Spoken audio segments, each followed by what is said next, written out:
Hi, this is Hannah Melser, and this is Green Watch. With us here today is Brian Harrison, Ryan Booker, Hannah Ruth, and Kelly McCary from Socialist Alternative, and they're here to talk to us about housing after Harvey in Houston. Can y'all tell us about what Socialist Alternative is? Well, Socialist Alternative is an organization that fights for policies that benefit working people. We do electoral work in terms of running candidates. We also help to organize communities in order to fight back against the exploitation that people experience under capitalism. So there's been really big issues in Houston with housing. There was the lack of affordable housing before Harvey, and it's gotten even worse after it, as so many housing units were simply flooded or people were driven out. A number of issues. Can you tell us what was going on at 2100 Memorial? Yeah, so 2100 Memorial is a senior affordable housing unit, and a couple of weeks after the hurricane happened, the seniors received a 5-day wrongful eviction notice, which scared many of them out of the building, but about 50 to 60 stayed, and many of them would have actually been added to the homeless population if the eviction had been carried out.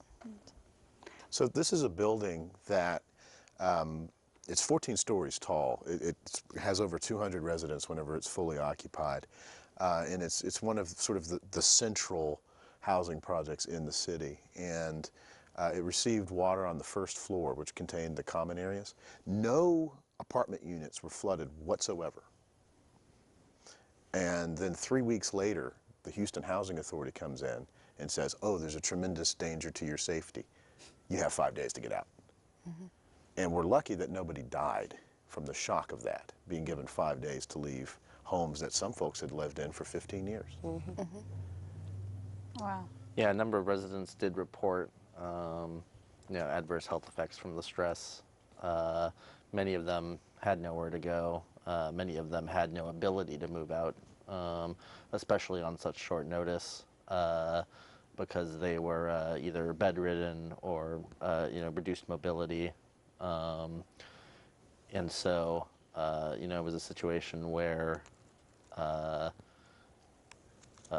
great many residents simply had no other options, and were being intimidated and frightened into signing terminations of their leases and that sort of thing.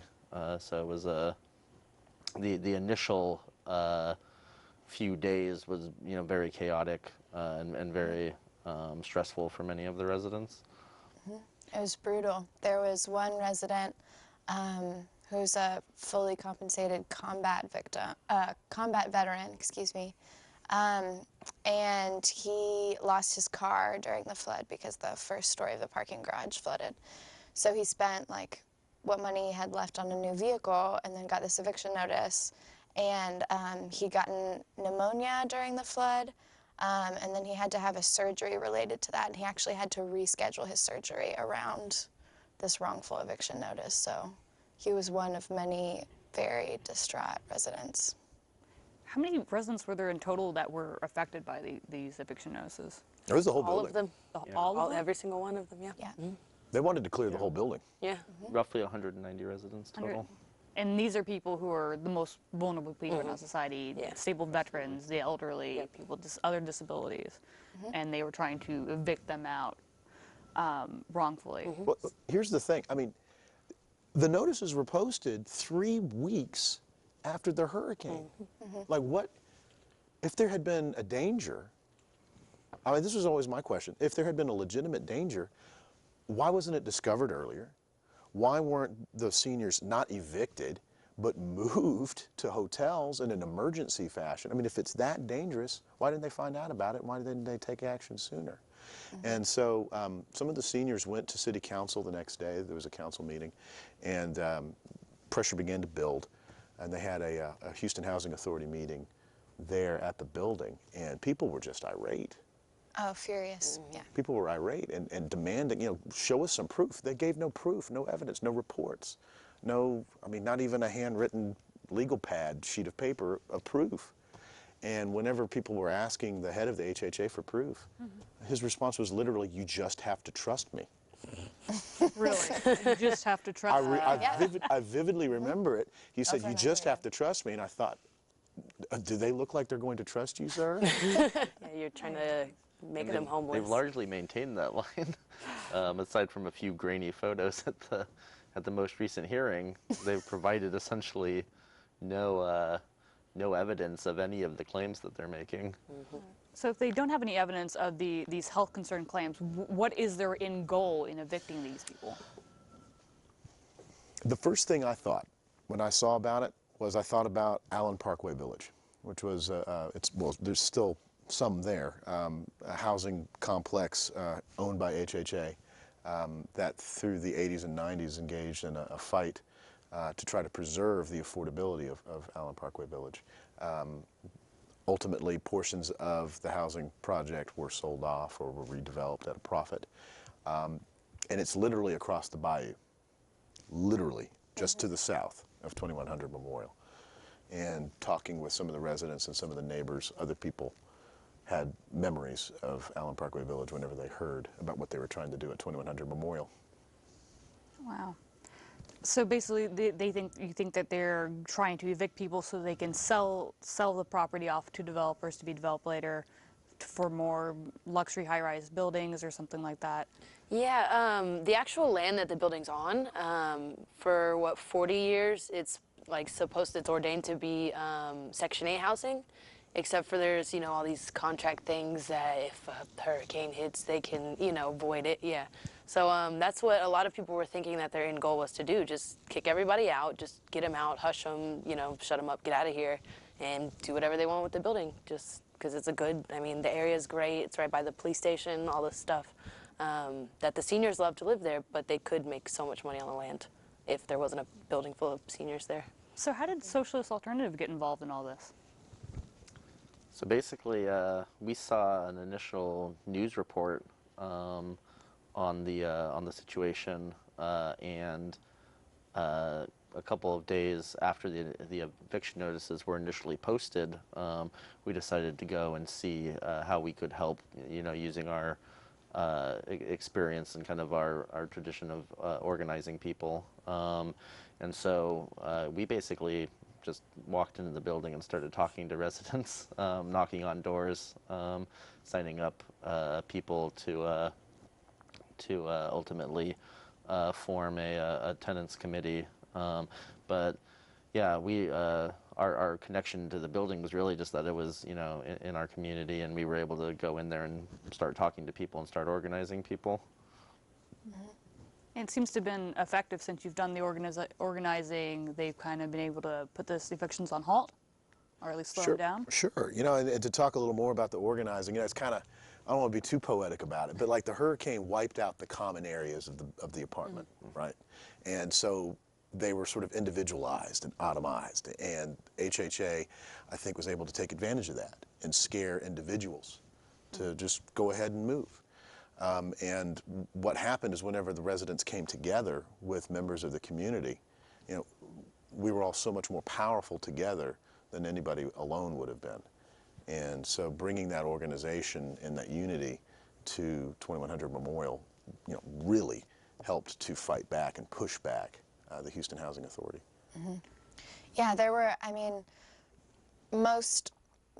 the vast majority of the residents didn't want to move. Even people who did move out didn't want to move. And just by taking as many names and contact information as we could and getting in touch with people, we were able to help them figure out a more organized way to meet. Whereas otherwise they, just as an individual, you don't know how to fight this huge city organization. But they had, many of them had the will to stay, they just didn't have a way forward. And so we were just trying to help organize that, find common space where they could meet and give them some tools for figuring out how to move forward, and it's been very effective. Yeah, I think that's really the critical thing, is that the fighting spirit of the residents themselves was phenomenal. Of course, they were fighting for their homes. Yeah. And so, our role in this was basically just to help provide them with a little bit of organization and direction to channel that into. But the hard work was all taken on by the residents themselves once they had this little bit of an organized structure and this committee to provide a framework for organizing against the HHA and for keeping their community together.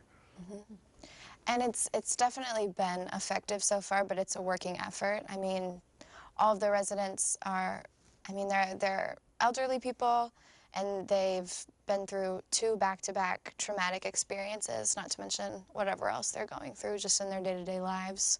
A lot of the residents, they live there in subsidized housing, and from what I've heard, like, some of them rely on Meals on Wheels and the food bank. Like, they have money for their rent, and that's it. So there's just stressor upon stressor upon stressor, and it's taken a lot of work to help them be able to continue to show up and organize, because it's fighting through a lot of like personal stress as well. But by continuing to be consistent with them and show them that, our organization will show up if they will, they've been very happy to see that, and they've been continuing the fight for months now.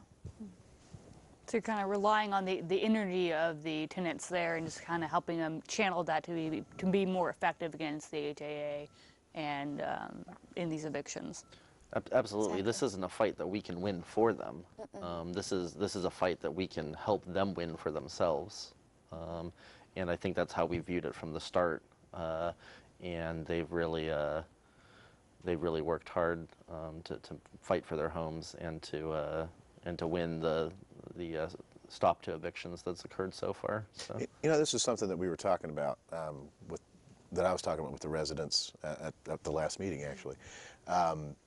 2100 Memorial is the only Houston Housing Authority complex that doesn't have a tenants council. It has like no tenants organization at all.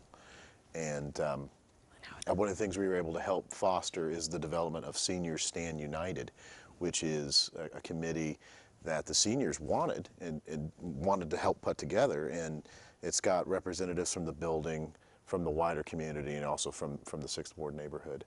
And that's been sort of the organization, the vehicle through which the residents have been able to fight back against HHA.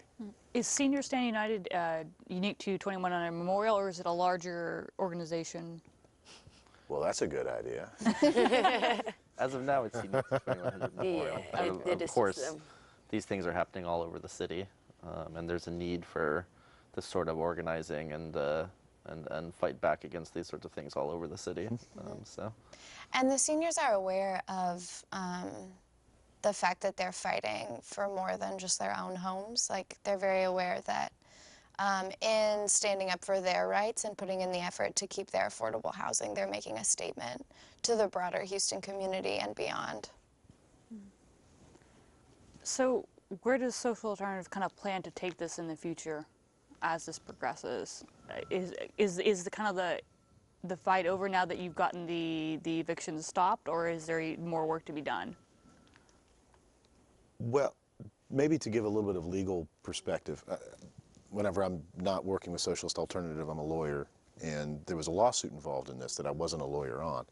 But what's happened is that the residents have been able to win a temporary injunction against any more evictions. So HHA can't evict the folks while this lawsuit's pending.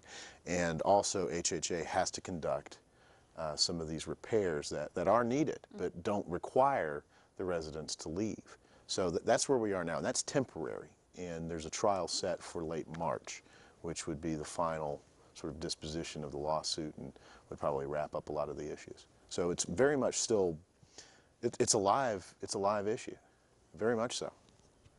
It's just sort of the first battle has been won by the residents. And it wouldn't be at all surprising if there were continued attempts to intimidate or control the residents into leaving. And in fact, it took quite a bit of organizing just for the residents who stayed to be able to make it long enough to see the the injunction Yeah. There were numerous attempts to intimidate them. Food deliveries were cut off at one point, and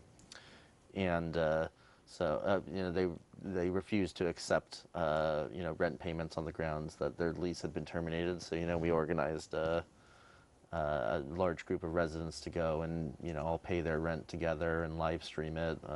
Provide evidence that they'd attempted to pay their rent. When there were hearings at the courthouse for the case, the residents organized protests out front to make sure that their voices were being heard in this, and that's going to need to continue. The fight's going to continue through at least March, and the residents will need to stay organized and continue working together to be able to stay in their homes. I would say the residents are also, they definitely don't think that HHA is going to roll over, right? It's a powerful organization. And it's our opinion that we want to help the seniors to continue to put pressure on HHA. Brian brought up the Allen Parkway homes. Obviously, we know about what happened after Hurricane Katrina. This isn't an issue that's specific to 2100 Memorial. This is a larger issue. And so we're hoping that what's been done so far, just in the last couple of months with Senior Stand United, can serve as an invitation to the broader Houston community to start paying attention to what's happening, maybe specifically with the Houston Housing Authority at first. Because we've shown that even through like a small group, there's probably about 20 of us who've been organized and consistently working on this project, and we've made a huge difference for a large building. There's a lot more we can do, and I think that we can unite more people in Houston around these issues. Well, speaking kind of larger issues, there is a dearth of affordable housing in Houston, especially after Harvey, but even before then. Why is there so few affordable housing in such a large city? That's a Profit. very good question. Go ahead. I mean, if they can sell these, fancy apartments for more money a month, then people are going to pay that much. And whether the building sits there empty doesn't matter to them because they're making so much money on how high the rent is. So every day people can't, spend that much money for rent. They just can't. So yeah, there's kind of like what's the word? Like gentrification. It's taking all these places that could be affordable, they could build houses for people, apartments for people that are affordable, and instead they're making these high-rises and like townhomes that nobody can afford anyways. It's all profit, it really is. And developers, a lot of the entities that own these properties, they're just not like, landlords of yesteryear where it's just an individual owning a couple properties. Not a mom and pop. Yeah, no. No, these are like big investment companies in some cases that own billions of dollars of real estate across the country. It's not about housing to them.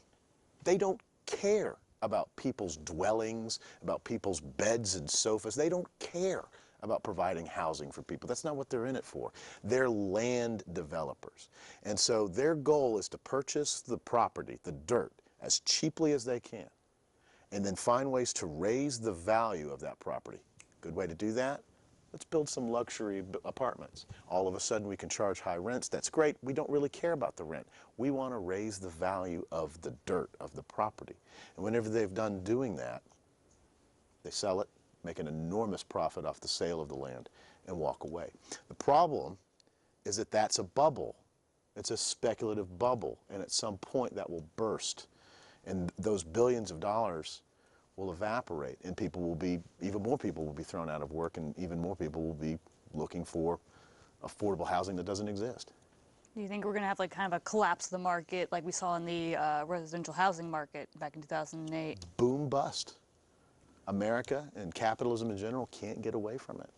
It's ingrained, it's baked in to capitalism, boom and bust. And natural disasters like Hurricane Harvey can often throw the issues of this sort of commodification of housing, into relief. So you saw a situation where thousands, tens of thousands were displaced. You had thousands living in shelters, and yet you had expensive, high-rise apartment units sitting vacant for weeks. There were people in shelters with, vacant apartment units, and that really, gets to the heart of the issue, this commodification of housing, this treatment of housing as a source of profit, as something to be bought and sold, rather than as a social good for the community. I think something pretty profound about the post-Harvey situation is that we have like victims of Harvey, people who've lost their homes, and then we also have the beneficiaries of Harvey who are able to swoop down on property that's super vulnerable. In the system that we have people who actually win when tragedies like this happen to other people, and it's pretty striking, especially with the homeless population that we have here already. And it's always the most vulnerable, the most marginalized communities, working people who suffer the greatest consequences of a natural disaster like Harvey, and who receive, the least assistance in the wake of a natural disaster like Harvey. So that only heightens the exploitation that's possible. And these people are facing multiple issues as well. On our last episode, we talked about some of the pollution that went on after Harvey. So not only these people have been flooded, had all their possessions destroyed, they're being exposed to toxic chemicals, and now maybe possibly they can't find housing again, or they're being evicted, or they're facing other. So it's really like an attack on all fronts that a lot of people are encountering in our community, and the support system simply is not there. Can't be there. Why do you say it can't be there? Because it won't make profit, and that's what matters. That's what counts in a capitalist society, is the production of profit, like Kelly was saying. And so there's no incentive in a capitalist society to build things that benefit the community, as opposed to build things that profit for some individuals and corporations.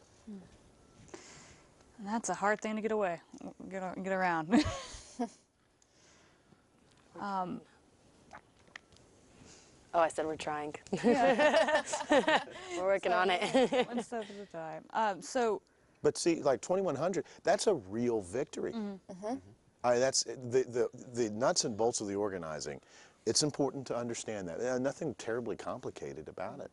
But just the standing up and the fighting back against forces that want to either make profit directly, or want to further other people making profit. Standing up, fighting back, and winning, that example of a victory, wow, that's tremendous. That means that whenever we come together, we can win. When we fight, we win. And it's tremendous to be able to do that, and hopefully do that some more. Yeah. Do that more in Houston and in Austin, San Antonio, other places. Sorry, but just off of that, I think another thing that's important about the organizing is it was a bunch of people of really different backgrounds who were able to recognize their very immediate common need and fight together based on that. Like people of all different races, different voting histories. Like I was told when we were first canvassing the property and trying to get people's information, that typically they're always having infighting and all these little spats, and they have their little sections of people. And as soon as the tragedy hit, there was none of that. It was gone, because the immediate need was so visible to everyone that like those differences weren't important during the struggle. And I think the implications we can draw from that are pretty profound. So you can really have a community consolidate and come together around a tragedy and kind of forget or get over those prejudices, or you're different than me, or you live in section whatever and I live in this section, and kind of come together because they have a shared really a shared problem that is really intimate and right in their face, and they have to all face it together, or they're all going to lose their housing together. Yeah. Well, and to be even more specific, I mean, I think what really motivates that kind of unity is the actual problem, like the actual potential of losing the home. I think what a tragedy does is it makes that apparent at one time. But once again, these are issues that people are constantly facing. So I think that the role a tragedy can play is it can bring it into the forefront of people's minds, but that can also help us to develop an understanding of how things are working all around us. And of course, you know, that comes relatively naturally to people. They're fighting for their own interests, and to us as socialists, you know, that's a political fight. That's sort of organizing, that growing the power of working people. That's a political fight. To them, that's just fighting for their homes. It's not necessarily an overtly political action, but in fighting for their homes, they are coming together and using their collective power to win something in their own interests. And that ultimately is a victory both for them politically, but also provides, you know, an example of how that sort of organizing and that collective power can win political victories elsewhere in the city. I also think the longer that the residents engage in this fight, the more they're understanding that it is political in nature, because they become more aware of the forces that they're up against and the tactics being used against them.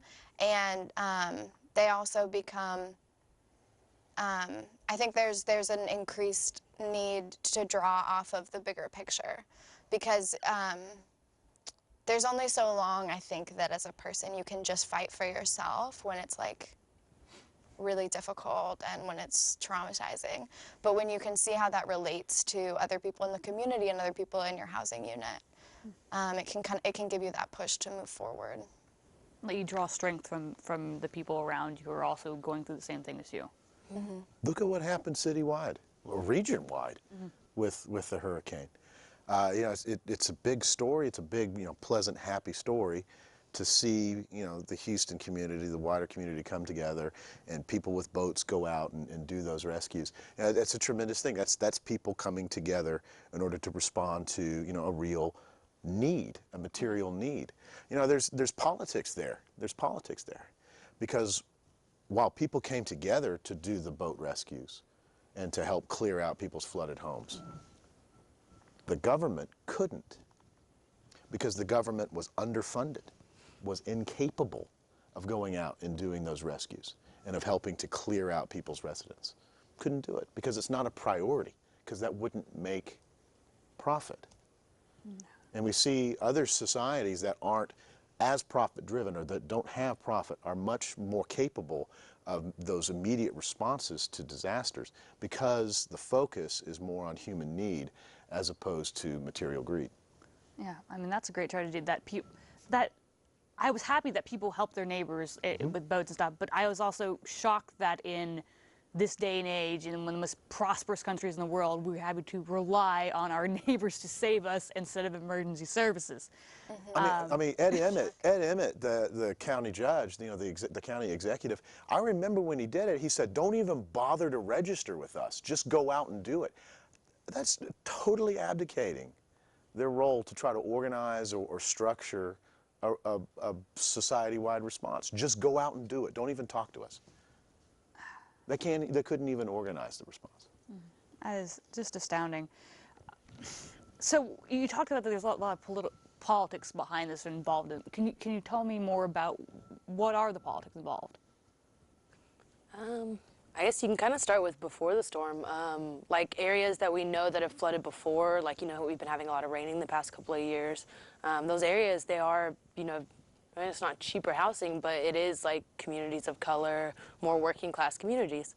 The people, you know, I'm not going to say the people with money, but, you know, the better, more privileged areas, they're not the ones that flood usually. So even when before the storm hit, there already was this, you know, disconnect between the areas that people live, how safe they were. When the storm hit, you could tell the areas that, you know, got it worse. There were people who already were disadvantaged, who already were basically like both legs are down. They couldn't bring themselves up because they were already, you know, in a worse off place. Yeah. Yeah, and I think a lot of people didn't know how bad of a flooding situation they were in. A lot of people weren't in floodplains but still got flooded repeatedly.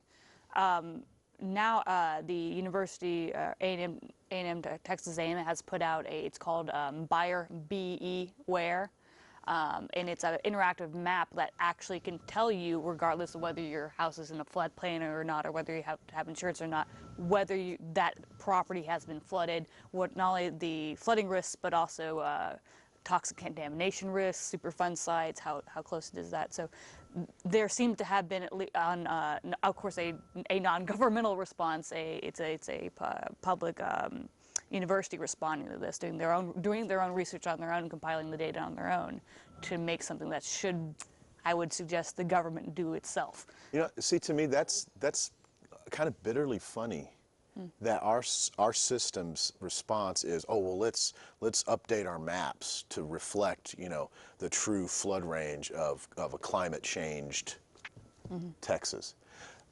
Our response needs to be, hey, number one, climate change is creating stronger, more intense rainstorms. We've got to take action immediately to curb climate change, or else these storms are just going to get worse and worse and more numerous. Yeah, I think that's a huge elephant in the room that people are simply, some people are talking, but I don't think there's a larger engagement in the community that realizes, unless they've been directly impacted, that climate change is happening. And even when they are directly impacted, sometimes they don't realize it. There's a disconnect between what happened to them and what's happening in a larger global context. Well, I think that's directly, it comes back to the same motivation, which is profit, and the fact that it's not profitable to the companies who are running our energy systems worldwide to focus on renewable energy. They're looking at where they're going to make the most money in the shortest amount of time, and that's what the priority is, to keep their businesses going. And they have huge control over the media industries, the education industry.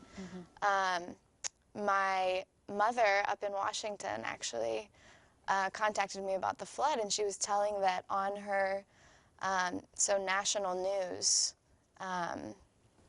climate change, oh no, I think it was said that it had nothing to do with climate change. That was blatantly said on national news, and my mother heard it in Washington State. And I think that just is, that demonstrates the amount of control that our energy industry has over what happens in these tragedies. And once again, I mean, I think they have no profit motive to curb storms because they have all their eggs in one basket. And in fact, they might be able to develop off of what happens after those storms. Do you think there's kind of a kind of like almost like not a war profiteer, but like a disaster profiteer kind of motivation, like you see in Puerto Rico, where the whitefish contractor firm had a total of like 2 employees before it got the $3 million contract, do all the work in Puerto Rico? Do you think there's like almost having these disasters is a good thing because you can do disaster profiteering afterward? You can sell them power lines and generators at 3 times the cost. Yes. Absolutely. Definitely. Even Without in a doubt. charity, if you can run a charity that the CEOs make over $1 million a year, people funding tragedy, like even in our direct charitable response, it's incredibly misappropriated. Which is a tax write-off, by the way. That's why they give charitable donations, so they don't have to pay taxes.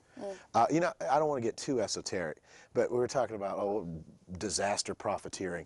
You know, remember the Marshall Plan after World War II? Yeah, that wasn't like the largesse of the United States government. That's not America going, oh, poor Europe and East Asia, we're going to help you out. No, that was a giveaway to American businesses to rebuild devastated parts of the world. And so that was a profit-generating government program.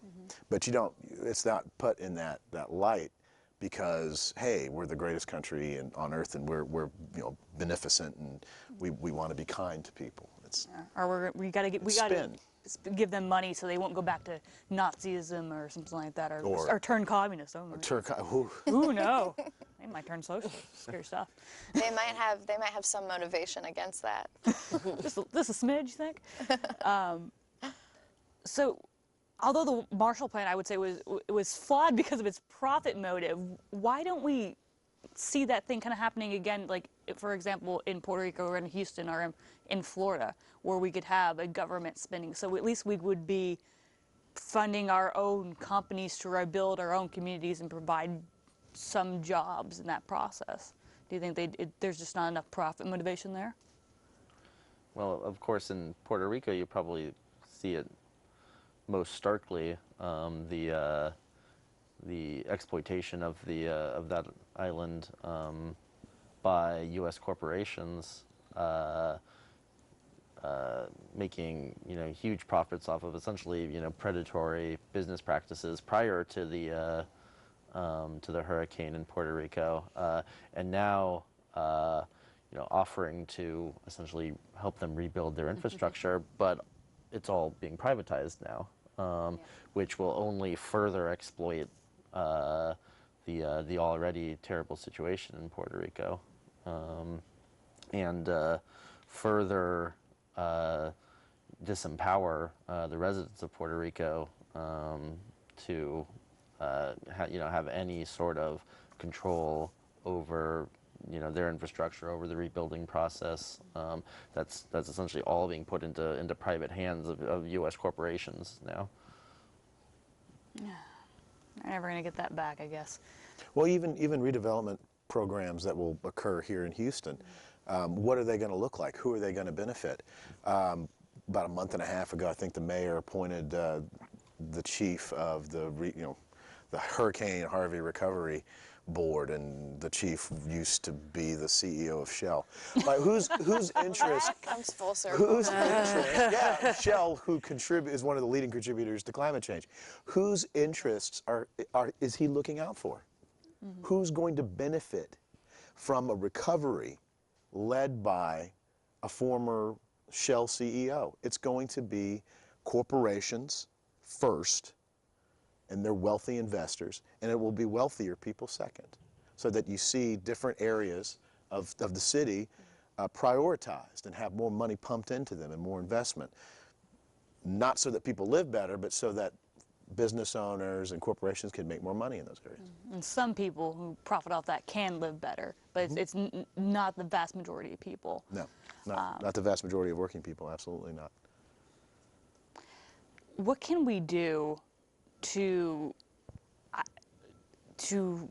ameliorate this problem? What can we do to ourselves invest in our communities? Because it doesn't seem like we can really rely on corporations or the government to kind of step up in this and take that role. So what can we do as community members? I think it takes working together in a unified way. I think that that's something that the 2100 Memorial seniors have demonstrated. They weren't successful because they just stood up and individually and said, oh, I don't like this, or this is hurtful to me, or this is my philosophy on this. They joined together with each other and they fought towards a real material issue that they needed. And I think that that can be replicated here in Houston. I think that that's what's happening with the rent control movement in Minneapolis, with what Shama Swan is doing in Seattle. And I think it will be happening more and more across the country. So what is rent control? So there are obviously a number of ways rent control could be implemented, but fundamentally it's just an attempt to stop these skyrocketing increases in rents that you see in a lot of major U.S. cities. In some places you have residents being essentially economically evicted with rent hikes of 50% or 100% with very little notice. So it's basically an attempt to cap the amount that rent can be increased annually. You also, we would couple that with things like an increased notification period for rent increases. But fundamentally, it's an attempt to keep existing housing more affordable.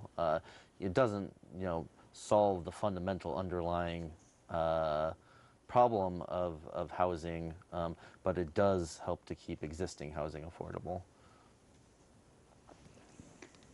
So, is there rent control in Houston already, or I'm guessing not? No. We have the worst renter protections probably in the country. Really? Yeah, I think I could probably say that. What As a makes lawyer, it so bad? just whenever I first read the phrase economic eviction, I went, "What is that?" And I went and looked at it and was, "Oh, that's just the normal course of business. That's just your rent going up and you can't afford it anymore. Bye." Yeah, we just don't have these kinds of concepts. But that doesn't have to be the case. People win whenever they come together and organize and fight smart. So with rent control, for instance, in Minneapolis, Socialist Alternative ran a candidate for city council, Ginger Jensen, who had been one of the leaders in their successful $15 minimum wage movement. We began making the call for rent control. Hadn't really been on the political map. And by the summer, it had become the dominant issue in the citywide election. Wow. So, and there's a couple of lessons to draw from that, and I hope we can talk about it. Number one being, independent, working class oriented politics, because Ginger didn't take a dime of developer money, meaning she was only beholden, and the campaign was only beholden to working people. And not only that, but like Shama Sawant in Seattle, if she had won the seat, which unfortunately this time around she did not, she would have only lived off of $40,000 a year, which is the average wage of the ward that she was running in, and committed to donating the other $40,000. I don't like the word donating. To using the other $40,000 to build the affordable housing movement in Minneapolis. Yeah, and fundamentally, the reason for that is that we need independent political movements that are beholden only to working people in our communities. And one of the key ways to do that is to ensure that the economic interests of the people working within the movement are those same economic interests of the community. And so things like not taking developer money, things like not taking corporate money, living on a wage that is representative of the people in your community. Those are very necessary attempts to root your movement in the economic interests of the community. So, was the grassroots funding effective? Were you able to compete on a funding level with the major political parties who are taking these big donations? Yeah. Was it effective? Was it effective? Yes, Yeah, we actually set So- a Record. new record for fundraising for a Minneapolis City Council race based on purely on small donations. The median donation was $25. Let me say it again. We outraised any city council candidate in the history of Minneapolis. $140,000. I think 157,000. Okay, 150,000 I'm just saying, that's the final count, yeah. from See, average people. Bernie Sanders' campaign was huge because I think it was just a shot in the arm for people's confidence, because he was able to raise millions of dollars and run a nationwide campaign doing almost the same thing, not taking big money and having small donations from working people. See, I hate the small donations because those donations aren't small. Those donations for many folks, that's a week's worth of groceries that Or a meal out, or a meal out, or another sweater for the cold Case of winter. diapers. But they have, whenever politics is independent and whenever it doesn't have a bunch of big money behind it, and whenever it's actually putting forward proposals that will impact positively people's lives, folks will make sacrifices in order to see those politics go forward and to maybe have it and win those fights. And that's what Bernie, I think, showed everybody across the country. And you know, our campaign in Minneapolis was just one of the branches coming off of that growing movement of working people fighting in the political arena. Yeah, and I think what's critical is less the money, but the investment of people in the movement.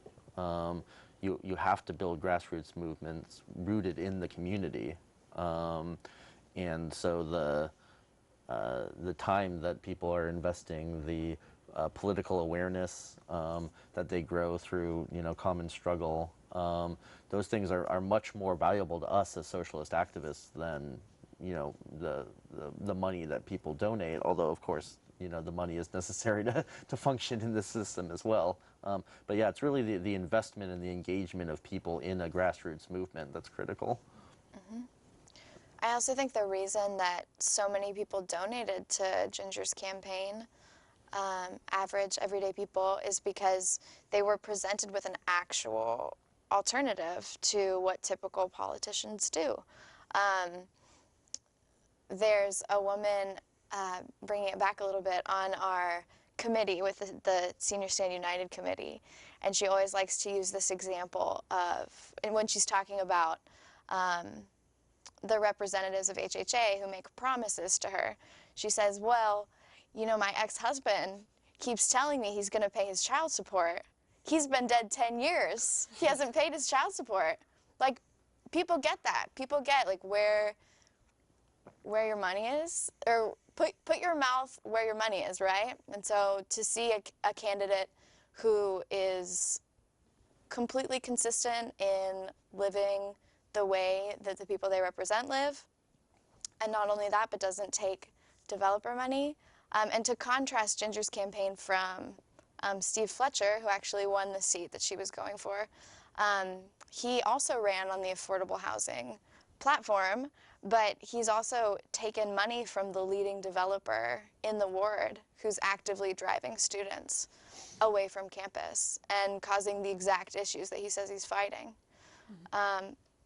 And I think that's a big representative. Like, people can see the difference.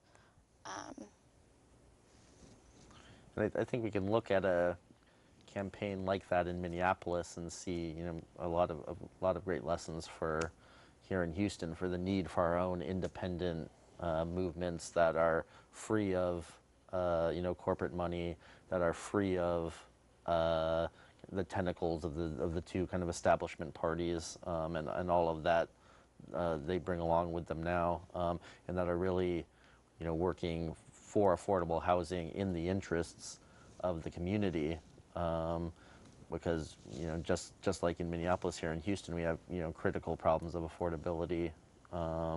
We have, you know, enormous violations of tenants' rights, and the only way we can effectively fight that is to build that sort of independent movement. And I think also, this is, I think, key.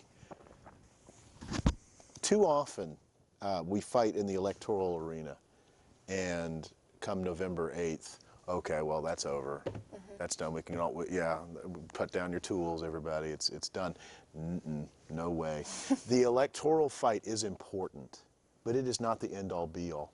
Winning seats at city council or legislature or whatever is important, but it's not the only goal.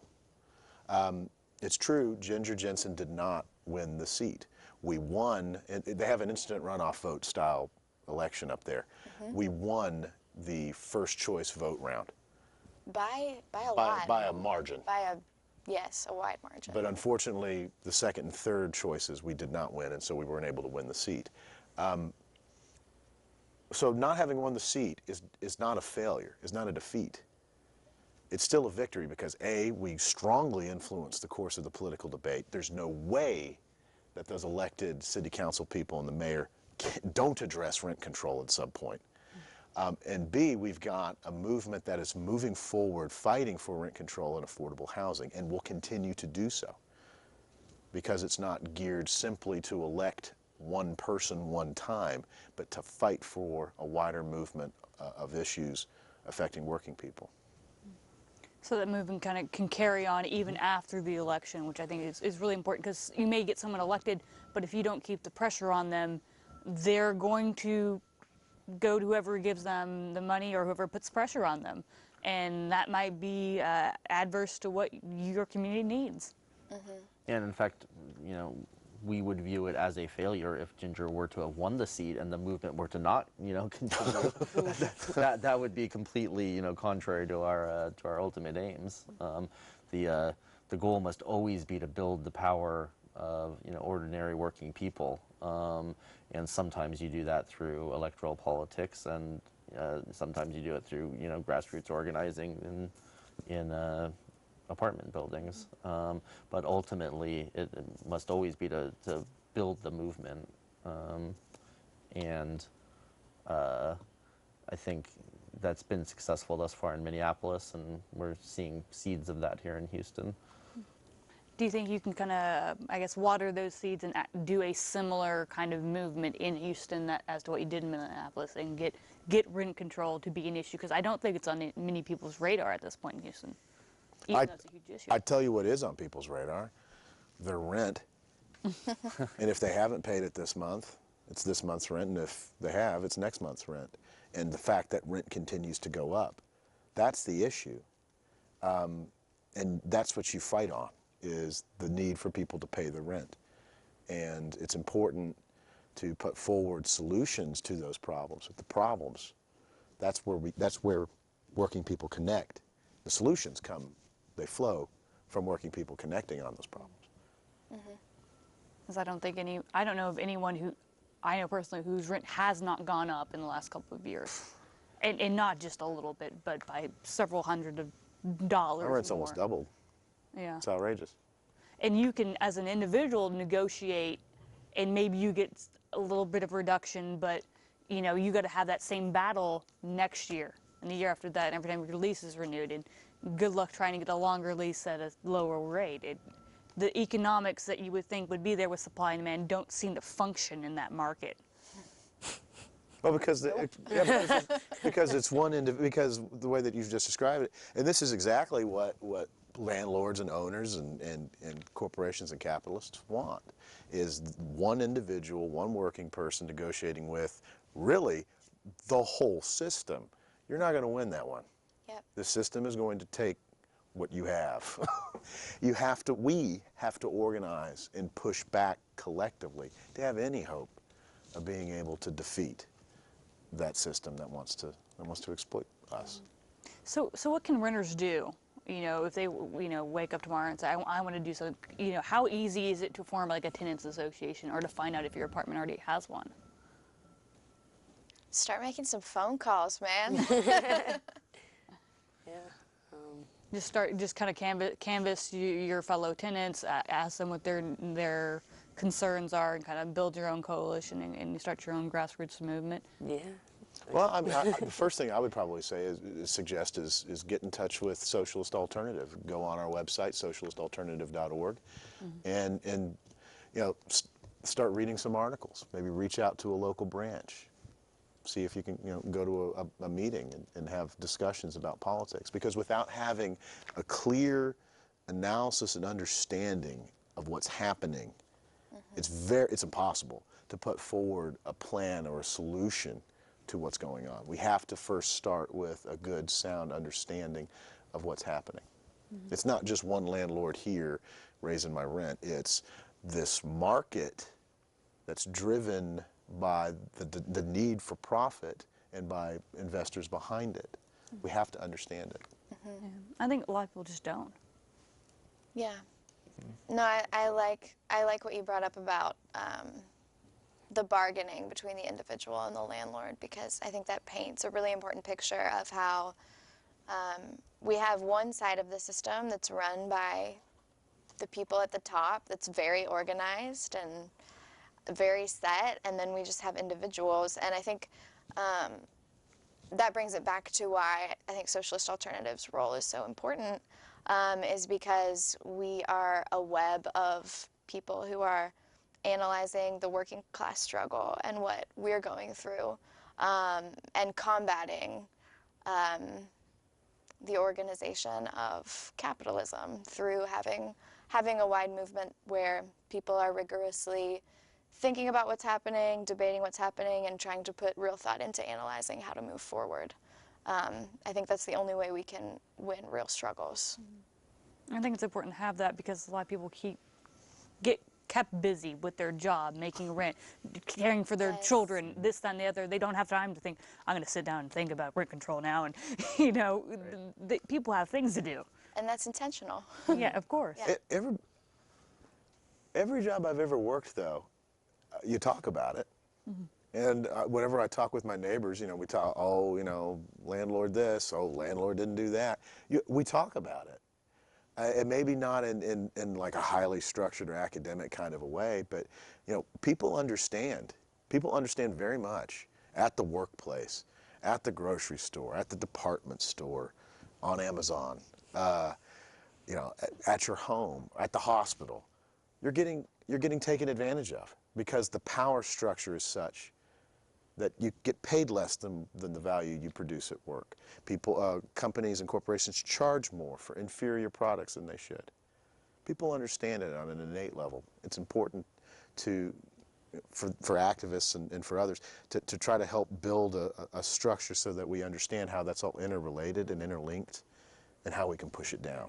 Because people see individual things, about, you know, but they don't see the larger picture. And when you can put it in that framework, people can kind of go, oh, I see what's going on here. We need a socialist alternative. Yeah. Yes. Precisely. In our last few minutes, I would like to promote the Houston Peace and Justice Dinner, which is going to be Saturday, November 11th at 7 p.m. at the Crown Plaza Hotel. I'm sorry, 6 p.m. at the Crown Plaza Hotel. I encourage everybody to get their tickets and go. It's going to be a smashing party and a really fun time. There's going to be awards handed out to best writers and other things like that, a reception as well. So I encourage everybody to stop on by and get their tickets. I would like to thank you all for being here. Thank you. Especially Hannah and Ryan for flying in all the way from Minneapolis on such short notice to be with us here today, and for your valuable input, which I think is a very important issue that affects everyone in our community, really whether you're a renter or not, because at some point in time you may be a renter. Yeah. You may lose your home in a flood and have to find yourself in the renting market and not have the tools to cope with that. So I'd like to thank you all for talking and enlightening us on that, our viewers, myself included, on that issue. Thank you. Thank you. Thank you. Thanks, Hannah. Well, that's Green Watch. Hope you join us next Wednesday.